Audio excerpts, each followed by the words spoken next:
Hello friends, welcome to literary scholar channel. और आज चूँकि ट्यूसडे है और आज हम ब्रिटिश लिटरेचर देखते हैं, तो उसी सीरीज़ में आज हम minor writers of restoration period को देखेंगे। तो सबसे पहले थॉमस हॉब्स, जिनका बर्थ 1588 में हुआ और 1679 में डेथ हो गई। इनके बारे में थोड़ा सा ही है। He was an English philosopher considered to be one of the founder of modern political philosophy. And इनका जो वर्क है, जिसको लेवियाथन कहते हैं, जिसकी वजह से ये पॉपुलर हुए, 1651 में इन्होंने लेवियाथन लिखा, which expounded the influential formulation of social contract theory.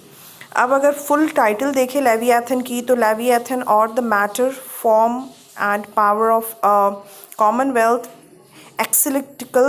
एक्सेलेक्टिकल and civil. Genre जो है वो पॉलिटिकल फ़िलॉसफ़ी है।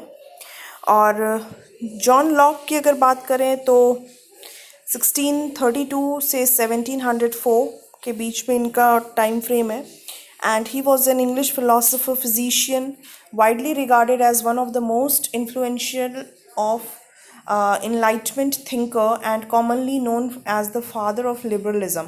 तो जॉन लॉक को फादर ऑफ लिबरलिज्म भी कहा जाता है। इनकी जो पॉपुलर वर्क है वो है एसे कंसर्निंग ह्यूमन अंडरस्टैंडिंग, जो कि 1690 में आई। और ये जो वर्क है ये study of the nature of human mind and of origin of ideas, which for more than the work of Bacon and Hobbes is the basis upon which the English philosophy has since been built। So ये इनके work के बारे में है। फिर जो दो important और माइनर राइटर्स में नाम आता है वो है एवलिन और पेपीज़ का। So these two man, John Evelyn 1620 to 1706 and Samuel Pepys, जिसका 1633 से 1703, are famous as a writer of diaries. So John Evelyn's की अगर हम बात करें तो he was the author of Sylva. Sylva जो है वो पहली बुक है जो कि ट्री और फॉरेस्ट्री पे लिखी गई इंग्लिश में। और टेरा जो कि first attempt at a scientific study of agriculture. तो सिल्वा जो है वो ट्री और फॉरेस्ट्री के ऊपर बेस्ड बुक है, और टेरा जो है वो पहला साइंटिफिक अटेम्प्ट किया गया था एग्रीकल्चरल स्टडीज़ को लिखने का। लेकिन प्रॉब्लम ये हुई कि ये जो दोनों वर्क है ये दोनों लॉस्ट हो गई। सो जो जॉन एवलिन हैं उनकी डायरीज़ जो हैं हमारे बीच में है, जिसके बारे में हमें जानने को मिलता है। फिर पेपीज़ की अगर हम बात करें तो the detail private diary of Pepys kept from 1660 until 1669। 1660 से 1669 के बीच में इन्होंने अपनी प्राइवेट डायरी मेंटेन की, एंड इसको पब्लिश किया गया 19th सेंचुरी में, and is one of the most important primary source of English Restoration period, and it provide a combination of a personal relation and eyewitness account of a great event such as Great Plague of London, Second Dutch War, Great Fire of London।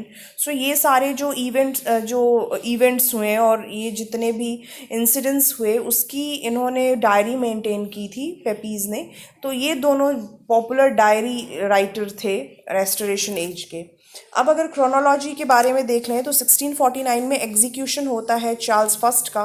1651 में Hobbs Leviathan लिखते हैं। 1649 से 1660 Commonwealth period है। 1660 से restoration of Charles second होता है। 1662 royal society found होती है। 1663 बटलर का ह्यूडिब्रस आता है। 1667 मिल्टन ने पैराडाइज लॉस्ट लिखा और एनस मिराबलिस ड्राइडन ने लिखा। 1663 से 1694 ड्राइडन का ड्रामा, ड्राइडन ने कुछ ड्रामा लिखे। सो ये पीरियड था। 1671 paradise regained. 1678 pilgrim's progress. 1681 Dryden's Absalom and Achitophel. 1690 Locke's का human understanding. Then 1700 death of the Dryden. So ये एक छोटा सा वीडियो था अबाउट द रेस्टोरेशन पीरियड, और कल जो है हम ऑगस्टन पीरियड शुरू करेंगे। और एक एंड्रयू मार्वल की पोइट्री का भी रिक्वेस्ट आया हुआ है, उसका एक्सप्लेनेशन का, तो उस पर काम चल रहा है। आई विल ट्राई कि मैं कल उसको वीडियो डाल दूँ। कल कल कल मैं दोनों उसको कंप्लीट वीडियो डाल दूँगी। थोड़ी पोएम लंबी है but I will try my best कि आपको एक ही दिन में वो दोनों पूरा वीडियो आपको मिल जाए। सो टिल देन आप अपना ख्याल रखिए, अपने पेरेंट्स का ख्याल रखिए। और शायद थोड़ा सा शोर हो रहा होगा बिकॉज बारिश हो रही है बाहर, सो उसका ही आवाज़ है, अगर आ रही होगी तो I don't know. So yes, thank you for watching this video. Thank you.